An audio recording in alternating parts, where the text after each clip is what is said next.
Rafi, how are you doing? I'm doing fine. I hope you've enjoyed your stay in Ghana here so far. Yes, yes. You know, I will have been here a little over 2 days, and I've enjoyed every minute of it. Has it changed your view about Ghana? I mean, in Washington, the staff will put various reports together for you, but this is your first time here in Ghana. You've been to Ghana, you've engaged personal, you've seen things on the ground. Does it change your views about Ghana? You know, it always changes my view when I see the face of the people, the energy of the youth, the ingenuity of everyone, and the business acumen and the warmth of the businesswoman. I see. You've been here for a 2-day conference. For you, what are you taking back from the engagement again at these conferences? And for you, do you think that it was indeed worth it?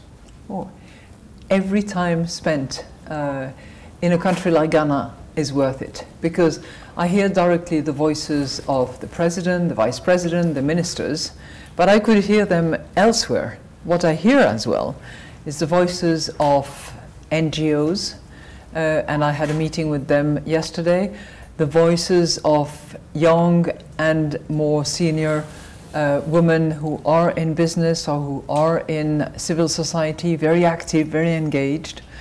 I hear the voices of poor people. I'm just back from the PayDP association that looks after the KIA on the markets. And I've just made a donation on behalf of the IMF, but I can see for myself and with my own eyes, you know, how difficult their life is and how this issue of migration from the north to Accra is raising a particular issue with a gender focus. So it's you know, seeing all these things for myself is really important to me. Someone asked you, and I would say that's a very brilliant speech, the keynote address, I might confess, I really enjoyed it myself, interesting one. But during that time, there were some questions, and there was a question asked about they see a significant shift from just concentrating on the macro issues to the livelihoods of people. And you've gotten here, you've engaged these women and all the rest. Does it reinforce your drive that economics, public policy, global policy is about the people on the ground? Oh, absolutely. You know, for me, as head of the IMF, the International Monetary Fund, we are 3. You know, 3 is a key number. 3 is equilibrium. If you have 2, it works, but 3 is needed. It's the wallet, it's the brain, and it's the heart. And we have to combine the 3 to actually render a service to the people. Now, our job is to look at numbers and to look at the performance of the economy at large. But I know down in my heart that if the economy is under control, if the fiscal spending is under discipline, if there is a determination to eradicate corruption, it is going to make a difference for the people, for their life, for their living, for everything that happens in their life. You remember this morning there was a question by somebody who was probably a small businessman. He talked about the SMEs, small and medium-sized enterprises, how and he said, could affect you know, them. how what you do is going to affect me. Well, it's going to affect him because we have to make sure that credit flows, you know, from the monetary policy to the banks, to the SMEs, so that the enterprises can invest, can create jobs. You know, if there's one thing that I take away yet again, it's the fact that so many jobs are going to be needed. There is a vibrant youth in Ghana, but they are keen to educate themselves, even when they're very poor. I heard the story of 2 young women who, although they were KIA, have managed to go back to school. And then obviously what you want is a job. And you know, I think what we do at this macro level, which seems to be so far away in the books, actually makes a difference for people's living. Because if there is stability in the economy, if there is discipline in fiscal spending, then investors will be looking at the destination Ghana with confidence. They will come, they will invest, they will develop activity, they will create jobs, people will have a better living, will consume, and on and on and on. I know we always see the reports about migration issues to Europe and even to the Americas and all the rest. And again, one of your first conferences talked about the future of work. Yep. One would say that how would the future of work influence your engagement and your agenda with all those who matter at the global level? When you go back to Washington, you're talking to the World Bank president and you're engaging the European Union president and all the rest. Future of work, how do we help these developing countries to grow their economy, job growth, not the jobless growth, so that we can have people stay in the economy? You know, nobody has the crystal ball that will say what will be the future of work, because we know that things are changing and they're changing fast. You know, whether it's robots, artificial intelligence, data mining, more and more services, less and less industry. The whole landscape is changing as we look at it. One thing that I'm certain of is that education pays back. So anything that reinforces the number of kids in school, as is the case in Ghana, you know, plus 36% in 1 year school enrollment is pretty good. Anything that reinforces the quality of the schooling, anything that opens up the brain of kids from an early age and for, you know, a good number of years is going to pay back, because kids then will be prepared to adjust and to take up the opportunities of the jobs of the future and the work of the future. But we don't know, neither you nor me actually can, you know, bet exactly what the future of work will be. We know it will change. We know we have to have an agile and flexible mind. We know we will have to shift gear along our professional life. But exactly what it will be like, we don't know. But public policy will influence it. Oh, definitely. Public policy is how much you spend public money on education, how mandatory it is, how you engage parents to send the kids to school, what cash transfers you can put in place to incentivize them to do so. Yeah, of course. Let's come to Ghana's program with the fund, and for you, looking at the program, how do you think the program is doing? Program is doing well. You know, in the last 2 years, there has been a significant shift. When you look at all the key numbers, you look at inflation, it has gone down back to single digit. When you look at growth, which is the size by which the economy will grow, 7% next year is our forecast. When you look at public spending, that is fiscal deficit, it has reduced significantly. And now if you take out the service of debt, which is high,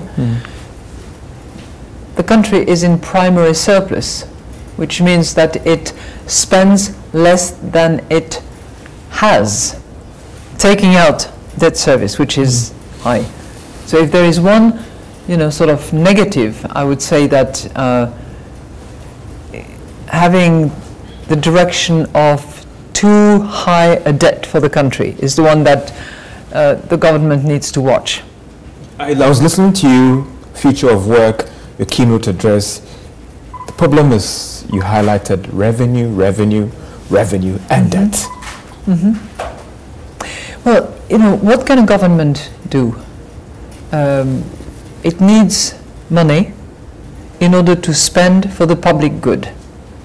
You know, whether it's police, roads, hospitals, schools, that's what you expect from your government. That's what I expect from my government too. But to do that, you cannot rely on borrowing only, because otherwise you're in the hands of you lenders. So you can borrow some, but you have to generate some yourself. So to have good police forces, good roads, good access to water, good electricity supply, and on, you need to contribute, and that is called tax, or that is called revenue, and it needs to be shared equally. In other words, everybody must contribute. Those who have more must contribute more. Those who have little must contribute little. You talked about the government's free senior high school policy again in your speech, and another brilliant speech over there, but do I get from you that you're concerned about the sustainability of such programs, which is a brilliant one? So let's fix that now. It's clearly important that education programs be sustainable. You cannot offer and promise education to a child who is 7 and then 2 years down the road say, oh, terribly sorry, I've run out of funds, you cannot go to school anymore. So those education programs need to be primary, secondary, and ultimately tertiary education. The fact that there is this free schooling program in place now at primary and now secondary level is really excellent. And would you see development partners supporting that, or you think that, listen, this time has come for Ghana to look internally to sustain this policy? If good friends want to partner and support, you know, if I had the choice, I'd say, come on, join. But I think that the country has the strength and the maturity to manage its public purse and to make sure that there is enough properly paid to the programs that are going to help the country. Should we tax more to fund it? Sometimes you need to first of all look at your spending and make sure that you spend in the right place, that you don't waste any, that there is no leakages. That's the first thing. And then you have to look at how much you can tax on a broad base. You don't need very high rates, but you need a broad base without holes everywhere. It doesn't have to be a Swiss cheese. It can be a camembert, you know? No holes. Let's look at the program again, and as you're preparing to exit the program, but for you, do you think that the debt or the revenue challenge is the biggest threat to the economy going forward? You know, I think it's well known in Ghana and amongst the economist community in Ghana that, you know, for quite a few years, the 4 years cycle of the elections has been a bit of a curse, and that while the economy is under good management and control for the first 2 years, then gradually during the third and until the elections, there is slippages. And the progress made during the first 2 years are lost in the election process. So I very much hope that the country can avoid that. I was very pleased to hear the President and the Vice President commit to a fiscal responsibility law that will be put to Parliament that will set a cap to fiscal deficit, a cap to debt relative to GDP, and also will put in place a special advisory council comprising independent, wise economists respected in Ghana, not IMF, who will be acting as third party and will be advising the government. The program was supposed to be technically ending in December, and then we understand. I think it's April. So that's when it's going to end, in April? Yeah, the program has been concluded to end in April, yes. And are we on track to end, or there are still threats to the program? I will tell you in April, you know, but we are on track to deliver until the end of April. Because the communication initially was that we thought we were going to end in December. Everything I've heard from the authorities was that, you know, everybody is committed to deliver until the end of the program as it was concluded, which has always been April. And sorry again, but from the way things are progressing again, because the board will have to meet and do their own assessment. Sure, sure. Ghana, you are indeed on track. I think showing that we are on track.